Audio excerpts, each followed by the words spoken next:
దోపిడీలు చేసినా దారుణాలు చేసినా అందరూ జగన్ వెనకేసుకొస్తారు.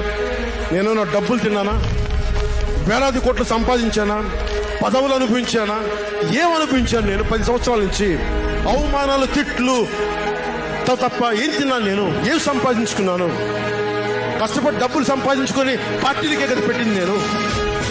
నన్ను ప్రశ్నిస్తారు మీరు నిజంగా మటుకు నా మద్దతుదారులు అయితే నన్ను ప్రశ్నించకండి. నా ఏంటో నిలబడి నాతో పాటు నడవండి, మా జన సైనికుల్లాగా, మా వీర మహిళల్లాగా.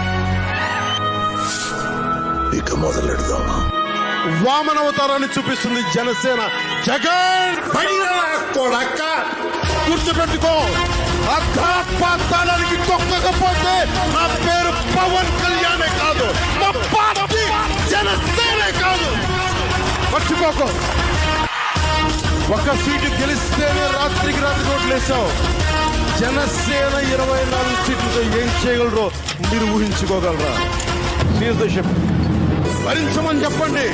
జగన్ సామాన్యుడు రాజకీయం చేస్తే ఇలాగే ఉంటుంది. వ్యూహాలు వేస్తాం, కొత్తులు పెట్టుకుంటాం, నీ కోటలు బట్టల కొడతాం. జగన్ కి సంబంధించినంత వరకు పవన్ కళ్యాణ్ అంటే 3 పెళ్లిళ్ళు 2 విడాకులు. అతని దృష్టిలో 4 పెళ్లిళ్ళు అంటాడు. మన 4వ పెళ్ళం ఎవరో తెలియదు, జగనేమో నాకు తెలియదు.